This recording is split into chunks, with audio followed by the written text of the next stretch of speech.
운명의 밤, 비극의 시작.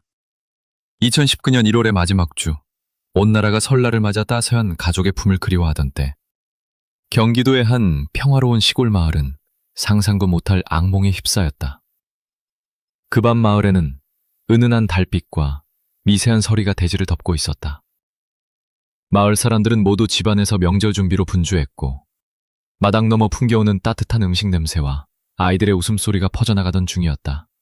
하지만 그 평화는 깊은 어둠 속에서 한순간에 박살이 났다.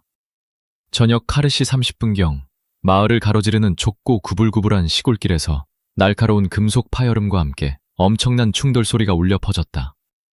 잠시 후 인근에서 밭일을 마치고 귀가하던 농부가 참혹한 광경을 목격하게 된다.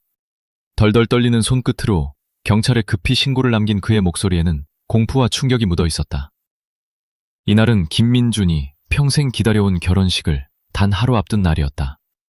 그는 가족과 함께 마지막 결혼 준비를 마치고 집에 돌아오는 길이었고, 마음속에는 설렘과 행복이 가득 차 있었다. 하지만 운명은 그를 무참히 배신했다.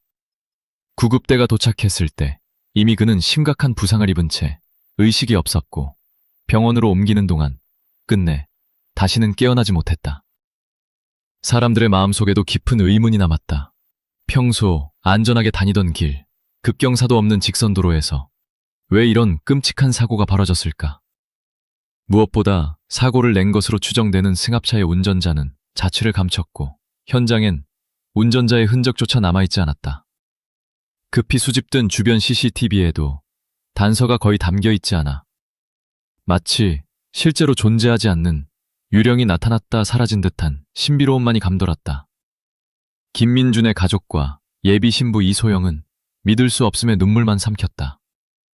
아들의, 그리고 사랑하는 이의 죽음을 마주한 어머니의 오열은 희망이 절망으로 뒤바뀌는 순간에 찢어지는 고통을 대변했다. 결혼식장에 펼쳐질 예정이던 하얀 드레스와 꽃길이 한순간 검은 상복과 하얀 국화꽃으로 뒤덮였고, 마을 전체가 이 청년의 죽음을 슬퍼하며 깊은 침묵에 빠졌다. 첫 충격과 비극적인 슬픔이 채 가시기도 전에 경찰과 마을 사람들 사이에서는 이것이 단순한 교통사고가 맞는가라는 강한 의혹이 퍼지기 시작했다. 그 밤의 현장은 단순한 운명의 장난이 아닌 어둠 속에 감춰진 누군가의 의도적인 음모와 잔혹함의 그림자를 던지며 이 미스터리의 문을 열었다. 가족이 순식간에 무너진 순간, 김민준의 사고 소식은 한밤중에도 불구하고 순식간에 시골 마을 전체로 퍼져나갔다. 가족은 갑작스러운 비보를 믿지 못하고 처음에는 단순한 상처쯤일 거라 애써 마음을 달랬다. 구급차의 요란한 사이렌 소리가 집 근처에서 멈추는 순간, 어머니 박정숙 씨는 창백한 얼굴로 대문 밖을 뛰어나갔다. 병원으로부터 전해진 한 통의 전화, 의료진의 무거운 목소리가 전한 "더 이상 할 수 없었습니다" 라는 말은 집안에서 설날 준비로 분주하던 가족의 시간을 일순에 멈추게 했다. 어머니는 주저앉아 차가운 마루 위에서 끝없는 오열을 터뜨렸다.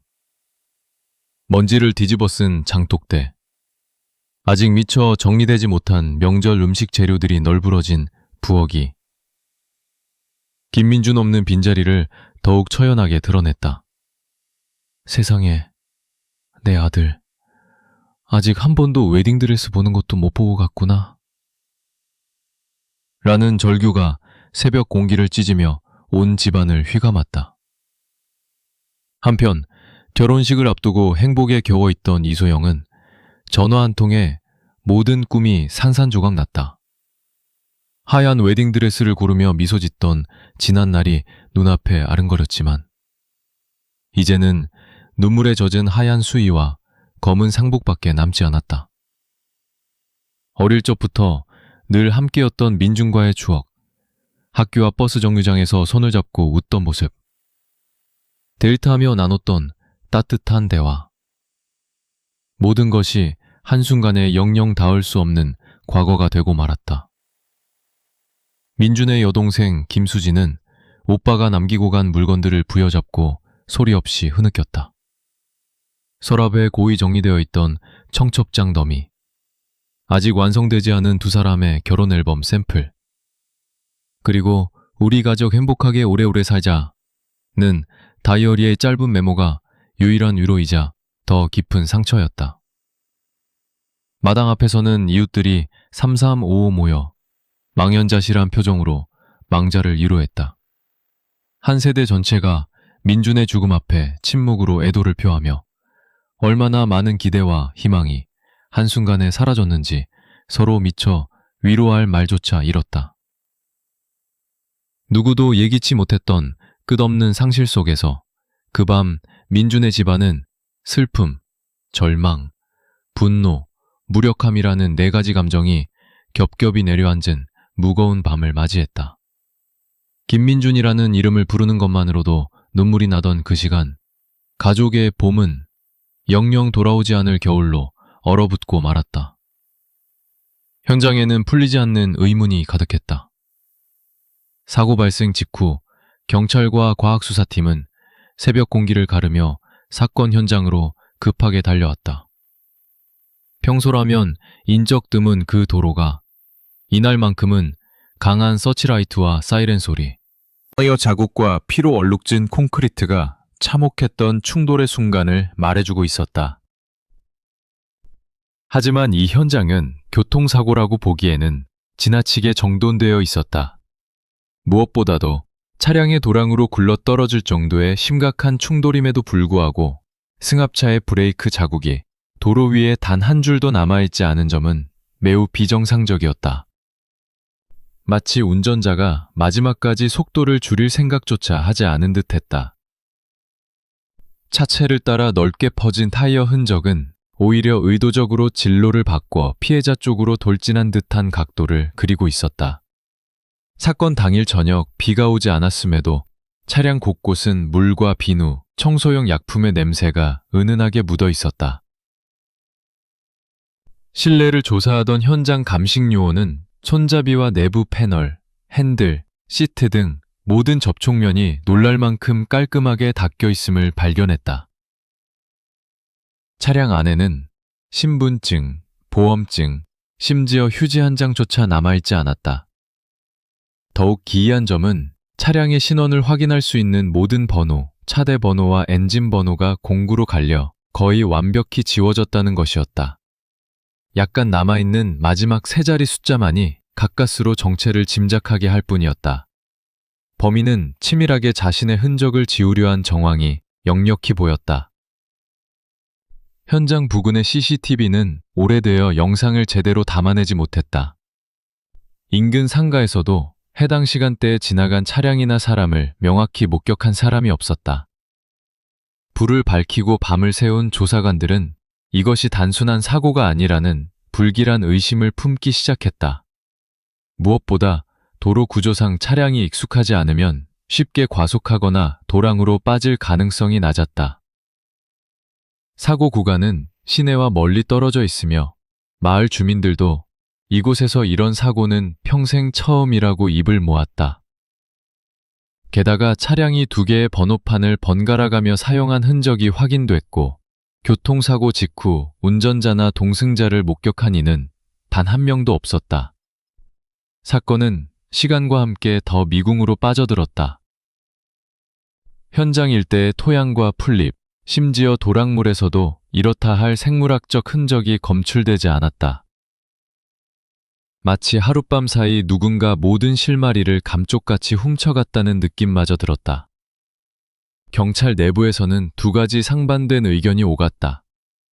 누군가는 의도치 않은 사고 후 운전자가 당황해 도주했다고 주장했고, 다른 쪽에서는 운전자가 사고 뒤 침착하게 현장을 정돈하고 미리 준비한 신원 불명 차량을 사용했을 가능성이 높다는 분석을 내놓았다. 결국 이른 아침까지 밤새워 탐문과 현장 감식을 반복하던 보돈 이의 수사팀원들의 표정에는 답답함과 긴장감이 역력했다. 희생자의 흔적과 오지 않는 운전자의 그림자, 그리고 사건을 둘러싼 이상하고도 치밀한 정적, 모든 것이 이 현장이 결코 평범한 교통사고 현장이 아니라 앞으로 수많은 진실과 음모를 품은 미궁의 입구임을 예고하고 있었다. 하십. 유령의 흔적과 정체불명의 차량. 경찰은 사고 현장 감시를 마친 직후 도로 가장자리에 도랑에 거꾸로 박힌 채 멈춰선 은색 승합차에 집중했다. 차량의 모든 문은 활짝 열려 있었고 실내는 인갈의 흔적이 전혀 느껴지지 않을 정도로 깨끗하게 정돈되어 있었다. 수사팀장이 먼저 탑승석을 보듬어 살핀 뒤 조수석과 뒷좌석까지 꼼꼼하게 훑었지만 이슬만 맺힌 채 마치 시간이 정지된 듯한 아무 냄새도 남아있지 않았다.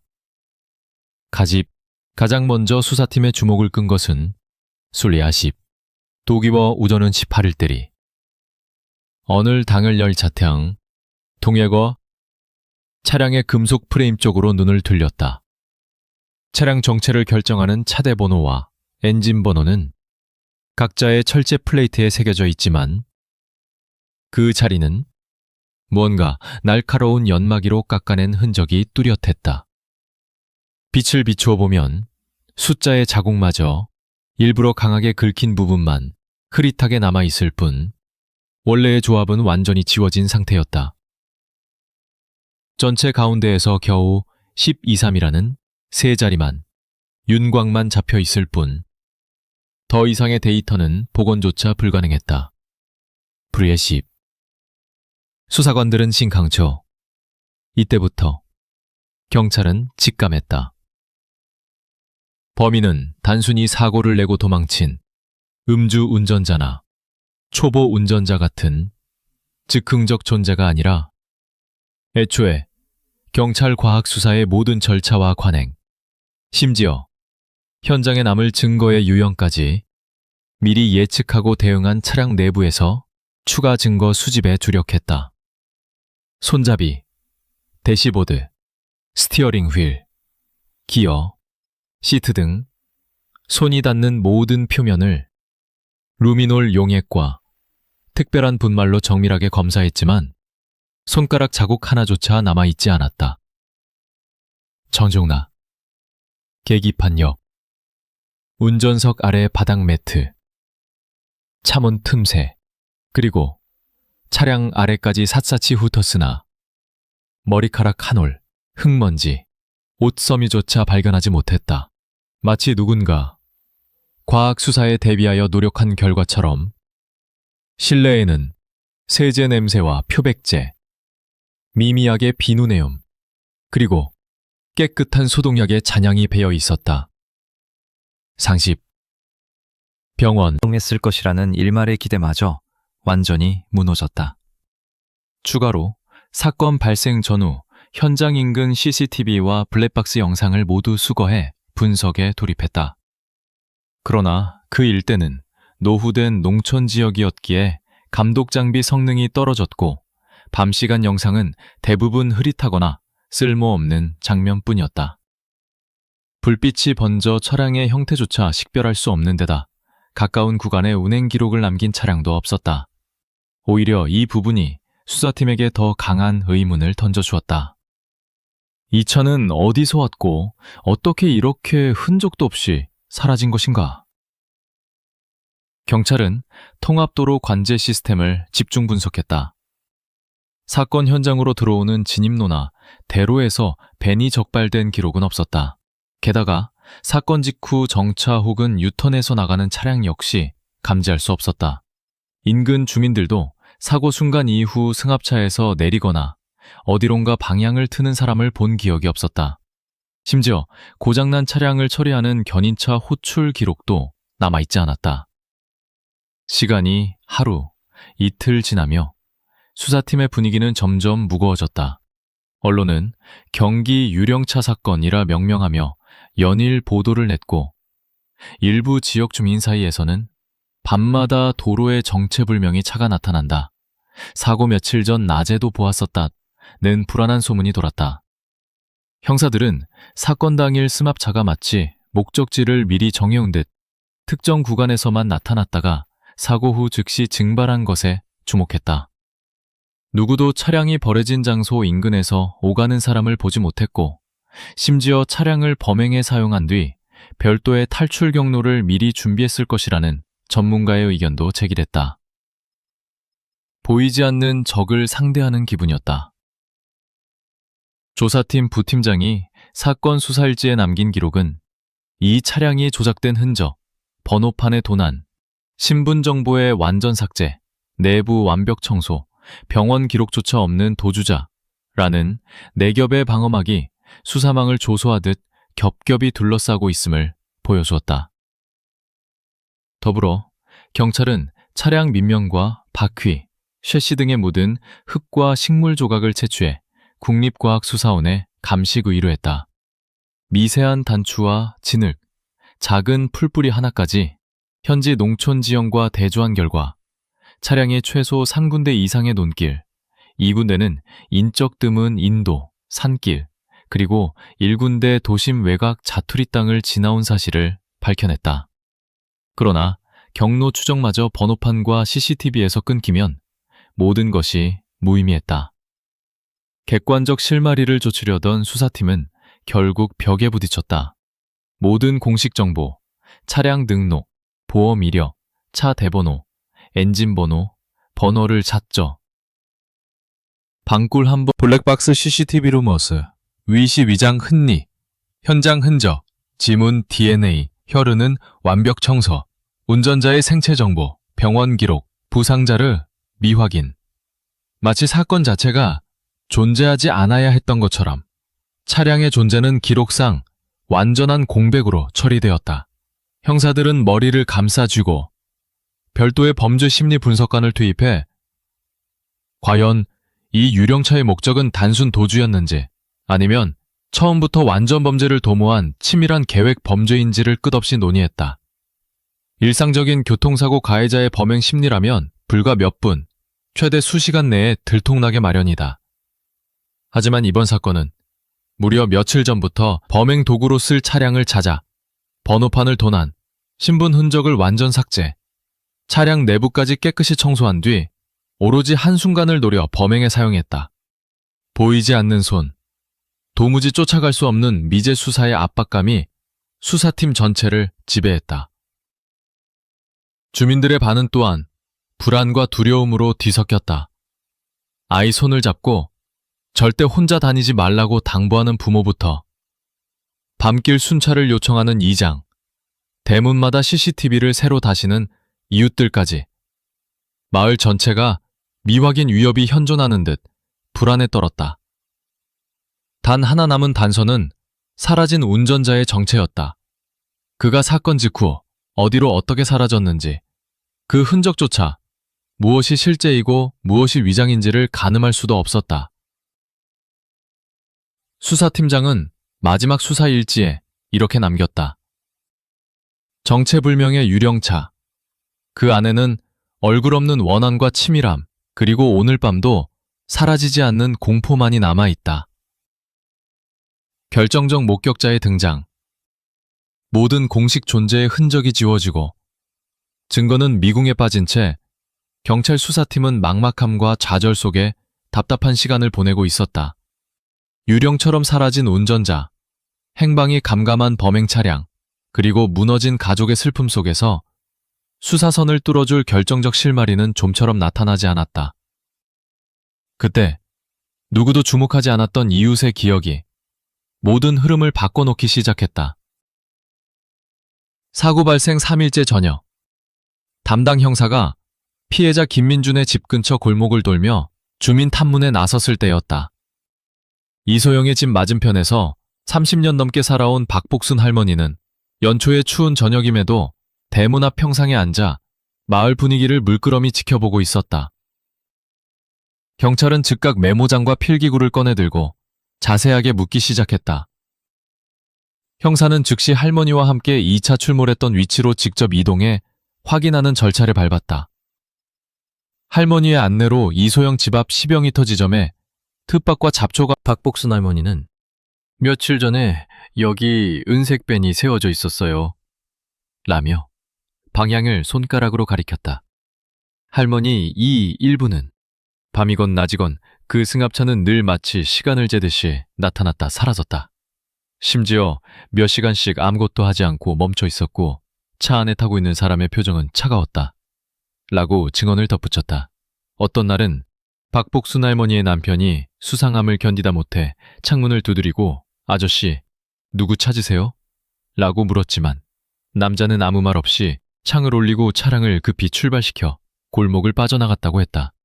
경찰관들은 이 선명하면서도 설명하기 어려운 불안, 그리고 불쑥 나타났다가 감쪽같이 사라진 의심스런 차량과 낯선 남자가 이 사건에 지대한 연관이 있음을 직감할 수밖에 없었다. 특히 차량이 나타났던 자리가 범행 당일 사고 차량이 도랑에 남긴 흙과 놀랍게도 일치한다는 과학수사팀의 중간 보고까지 더해졌다. 이렇게 해서 피해자 가족과 주변인의 무심한 일상 속 풍경에 묻혀있던 단 하나의 기억, 은색 승합차와 검은 선글라스의 남자라는 조각이 앞선 모든 첩보, 재현되지 않던 타임라인 위에 명확히 박혀들었다. 경찰은 즉각 리포트를 정리해 내부 회의에서 공유했다. 추가 탐문 과정에서 인근 슈퍼마켓 주인이 사고 일주일 정도 전 저녁 장사 마치고 돌아가려는데 아이스박스 위에 서 있던 낯선 사람이 구석에 주차된 벤에서 내리더니 늦은 밤까지 주변을 여러 번 오가더라 하고 덧붙여 증언했다. 박복순 할머니는 한편으론 수사관들에게 괜히 내가 이상한 이야기를 하는 게 아닌가 싶어 며칠간 망설였다고 말했다. 하지만 집 앞에서 반복되는 의심스런 침묵과 남자의 눈빛이 너무 오랫동안 그녀의 마음에 불안과 경계심을 남긴 것이다. 이날 저녁 수사팀장이 작성한 수사일지에는 짧고 강렬한 문장이 남겨졌다. 강거의 인연과 용의자 인물 탐색, 경찰의 탐문과 과수사 결과 사건의 실체는 점차 드러나기 시작했다. 무엇보다 피해자와 가까운 인물들, 특히 예비신부 이소영의 과거에서 결정적인 단서가 부착되면서 사건의 윤곽은 한층 뚜렷해졌다. 경찰은 사고 이후 극심한 충격에 빠진 이소영을 신중하게 여러 차례 면담했다. 수사팀은 우선 결혼을 앞두고 갈등이나 위협, 혹은 의미 있는 이상행동을 보인 주변 인물이 있었는지 집중적으로 질문했다. 이소영은 망설임 끝에 한 이름을 꺼냈다. 경찰 조사에서 밝혀진 박현우는 이소영과 3년을 사귄 연인이었다.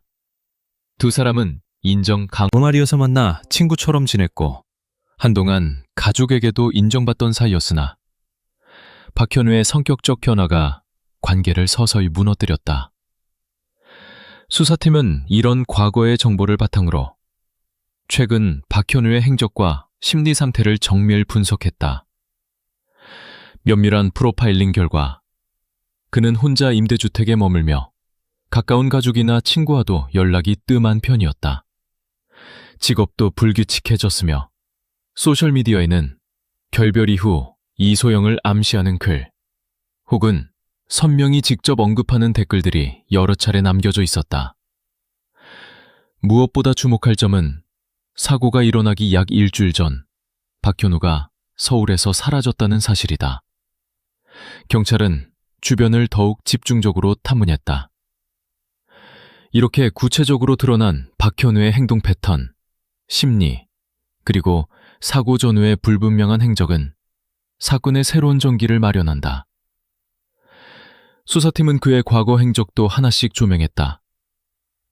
이후 차량 수배와 거래 내역 조사에서 사고 당시 사용된 것으로 보이는 벤이 최근 한 폐업 직전 중고차 매매상에서 가명과 위조 신분으로 매입된 사실도 밝혀졌다.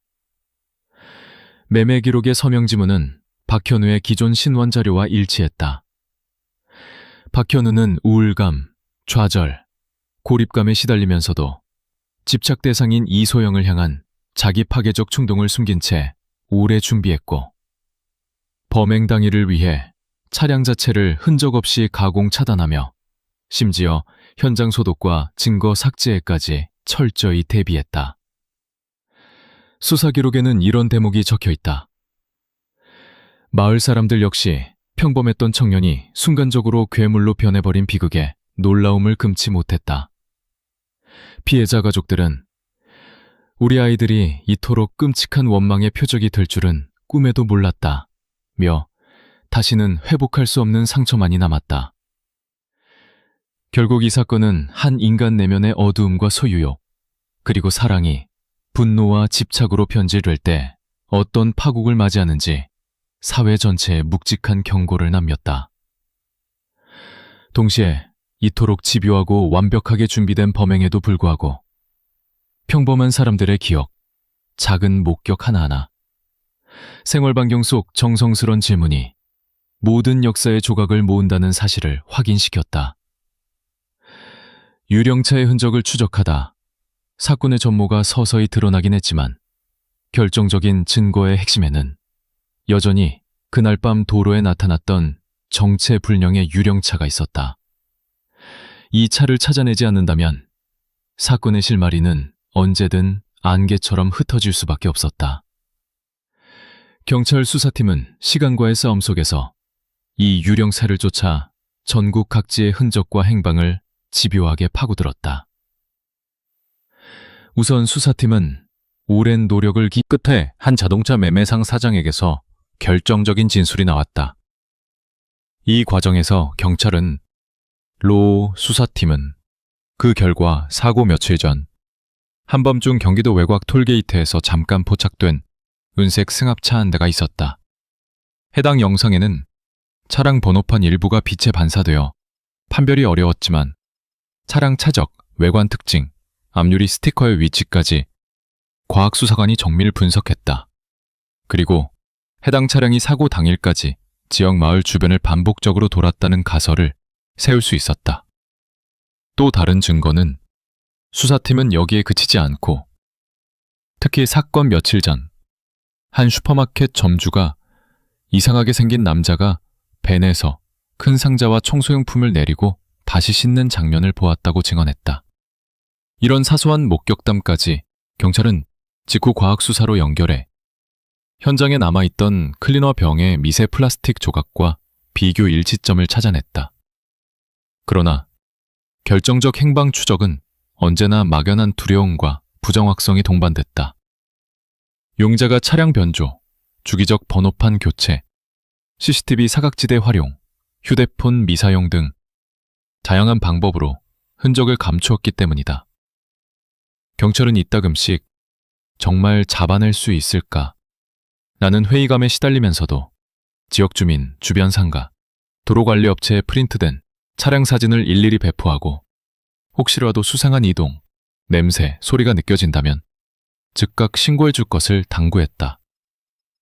마침내 한 마을 버스 기사로부터 야간의 골목 어귀에서 짙은 헤드라이트 불빛이 켜졌다 꺼지기를 반복했고 은색 밴과 누군가 서둘러 무언가를 갈아 끼우는 듯한 모습을 목격했다는 결정적 제보가 들어왔다.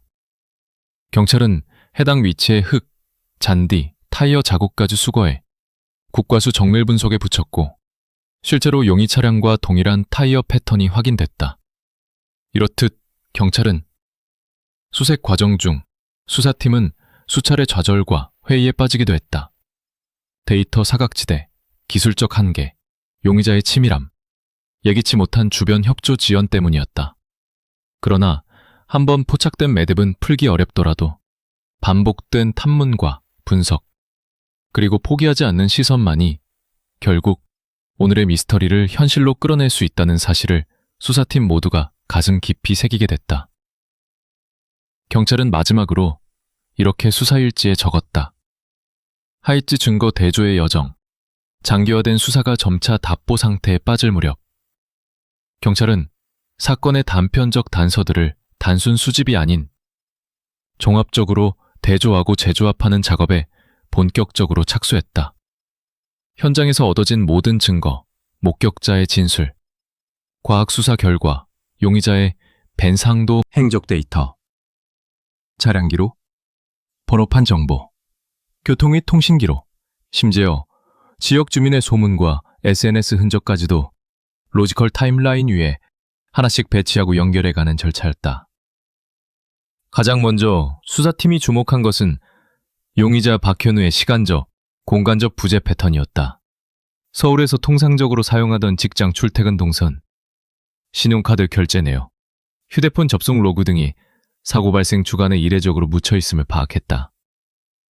현우는 평소 규칙적으로 영화관, 편의점, 체육관 등 다양한 장소에서 생활 흔적을 남겼지만 사고 나흘 전부터 일체의 거래, 통화, 접속 기록이 사라졌다. 그 시점은 아침, 도난 차량의 출현, 번호판 실종, 피해 지역 인근에서 반복 출몰한 정체불명의 벤의 이동 패턴과 정확히 겹쳤다. 두 번째로, 경찰은 차량 이동 경로에 대한 과학적 대조 분석을 시도했다. 교통관제센터에서 확보한 고속국도 톨게이트 진입 타임, 무인 CCTV 덮개 및 미세 영상, 그리고 도로변 타이어 자국, 쉐시에 붙은 흙시료, 벤 바퀴에 묻은 식물 잔사, 경기도 남부에 특유하게 분포하는 논두렁 토양까지 샅샅이 분자 무기질 분석해 비교했다. 분석팀은 모든 지점의 좌표와 시간을 GIS, 지리정보 시스템상에 입력, 차량의 출발지, 우회지, 목적지 동선을 가상 시뮬레이션으로 재구성했다. 그 결과 사고 당해 벤이 새벽 시간대 서울을 벗어나 경기 외곽으로 이동했으며 도로 옆에 15분가량 머물다가 사건 장소로 내달린 정황을 밝혀냈다. 세 번째, 도난 차량의 흔적과 관련 인적 기록 대조에 나섰다. 차량 매매상에서 확보한 위조명의 거래 내역, 사라진 번호판 기록, 차량 내부에 남은 미세 섬유와 흔적 DNA 분석, 그리고 은폐된 보험, 차대, 엔진 번호의 재조합 데이터를 모두 이어붙였다. 결국 223이라는 숫자와 중고차 거래 명의의 잔여 지문, 그리고 사고 발생 직전 주변 보안 CCTV, 흐릿한 영상에서 포착된 옷차림까지 모든 세부 사항이 박현우의 과거 신상 기록과 일치한다는 교차 검증 결과가 나왔다. 네 번째, 사회적 행적과 심리적 단서의 통합 관찰이다. 사건 전후 박현우의 SNS, 메신저, 온라인 커뮤니티 기록을 AI 감정 분석 프로그램에 투입, 집착, 분노, 상실, 단절 등의 언어 패턴이 사고 며칠 전부터 이례적으로 급증한 것을 파악했다.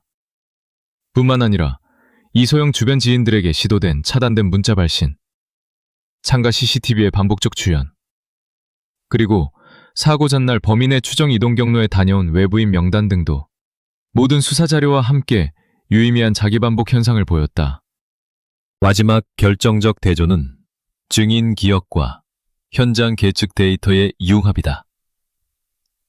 앞서 박복순 할머니 등 주민 증언은 실시간 목격, 이동한 위치, 운전자의 생김새 행동 방식 등에서 이미 공식 보고서와 중첩되거나 세부적으로 맞아떨어졌다. 심지어 아이들의 도랑에 휘어진 타이어 자국 진술, 슈퍼마켓 주인과 버스 기사, 상가 관리인까지 각각의 퍼즐 조각이 전체 사건 타임라인에 빈틈없이 삽입되었다. 경찰은 종합 분석 결과를 도식으로 남겼다. 피해자와 용의자의 접점, 용의 차량의 구입, 조작, 도난 경로, 공식 번호판과 현장 흔적의 일치, 그 사라진 주말의 박현우의 흔적, 마을 진입 시각, 사고 현장 차량의 외부 DNA 토양 조성, CCTV 포착 시각, 그리고 목격자와 실제 차량 위치의 동기화. 마지막으로 모든 증거의 총체적 대조가 완성되었다. 현우의 실종 시점과 차량의 이동, 현장 주변의 미세 흔적, 거래 내역 및 참관자 진술이 모두 하나의 궤적으로 모아진 것. 그 순간, 개별 이벤트에 불과했던 증거들은 더 이상 우연의 조각이 아닌 하나의 명확한 선으로 연결되었다. 이 과정은 단순한 수사기법의 반복이 아니라 수사관 모두가 밤낮 없이 논리적 질문을 이어가며 혹시 이것이 끝없는 착시가 아닌가? 아직 보지 못한 빈틈이 있지 않은가? 스스로를 끊임없이 검증하는 고통스러운 시간이기도 했다. 그러나 마침내 대조된 증거와 재구성된 동선, 심리적 단서, 목격자의 눈빛이 합쳐지며 누구도 부정할 수 없는 진실의 전말이 하나의 흐름으로 나온 것이다. 핸들 뒤의 유령의 마지막 결말. 수개월에 걸친 극한의 수사와 밤샘 분석, 심리적 압박과 실마리 없는 추적 끝에 한때 그림자에 불과했던 유령이 모습을 드러냈다. 그 이름은 박현우. 누군가의 연인이자 하구이자 조용한 동네에서는 한 번쯤 인사를 건넨 적 있는 특별하지 않던 청년.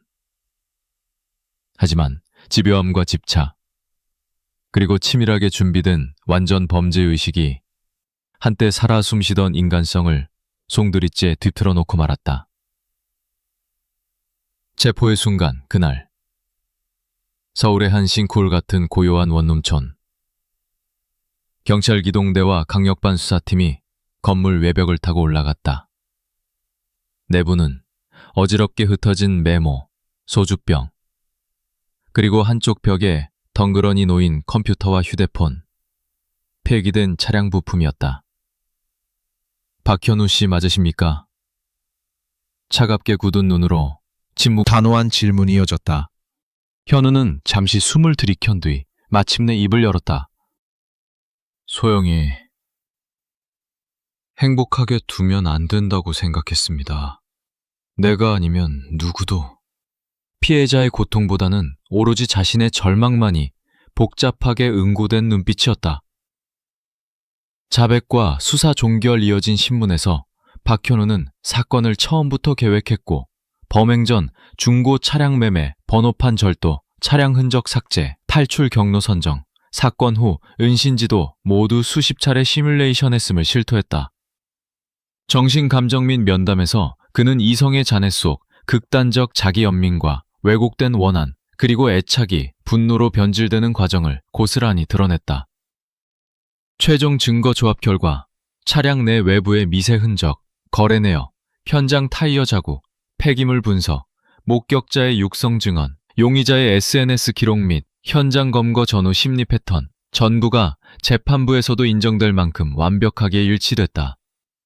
마을과 가족의 마지막 박현우 체포 소식이 각종 언론과 인터넷 포털에 퍼지자 마을은 또 한 번 숨죽이는 밤을 보냈다. 피해자 김민준의 어머니는 희끗희끗 백발이 된 채 장독대 앞 작은 평상에 앉아 멍하니 산을 바라보았다. 아무리 그래도 내 아들 이렇게 허무하게 뺏길 줄이야. 이소영은 한동안 기자와 조문계, 심지어 경찰과 상담가들의 배웅 속에 집 밖을 나설 용기조차 내지 못했다. 결혼이라는 인생의 새 출발점이 단숨에 비극의 심연으로 추락한 것이다. 마을 주민들 역시 이제는 꽃길이 아니라 추모비가 남았다며 깊은 한숨만 내쉰다. 한편 현장의 조사관들은 뜻밖의 허탈감과 묘한 슬픔에 빠졌다. 우리가 아무리 논리적으로 쫓아도 인간 마음의 지하는 끝이 없더라. 범죄의 과학적 실체를 밝히는 것만큼 왜라는 감정의 미궁은 쉽사리 해답을 내주지 않았다. 사건의 사회적 파장과 경고, 사건은 연달아 전국 단위 뉴스 헤드라인을 차지하고 각 방송사에서 심층 추적 보도로 다루어졌다. 전문가들은 입을 모아 관계 폭력, 스토킹 범죄의 심각성을 경고했다. 누구도 처음부터 범죄자가 아니었지만 작은 불씨가 자라나 아무도 되돌릴 수 없는 파멸을 부르기도 한다. 지역 내 학교, 복지기관에서는 피해자 가족의 트라우마 지원과 연인 또는 가족 간 불안 신호에 대한 예방교육을 신설했다. 반면 범인 박현우의 가족들 역시 비통함에 휩싸였다. 그의 어머니는 한 동네 이웃에게 이 아이가 평범하게 돌아왔으면 얼마나 좋았을까요? 라며 눈물을 감추지 못했다. 누군가는 괴물의 탄생을 탓했지만 또 다른 누군가는 차심일 이름 뒤에 숨은 제대로 돌보지 못한 상처와 외로움이 화근이라는 뼈아픈 고백을 남겼다. 핸들 뒤의 유령, 그 실체와 잔상.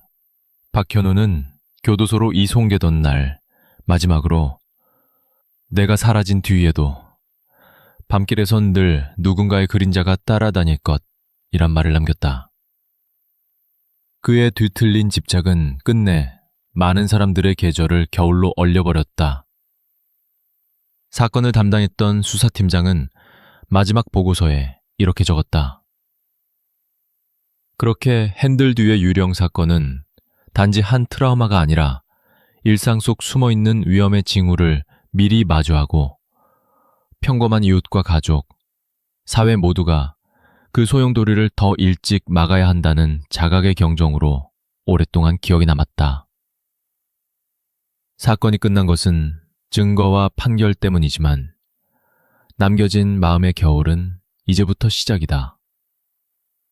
우리는 수많은 길목을 멈춰서며 기억해야 한다.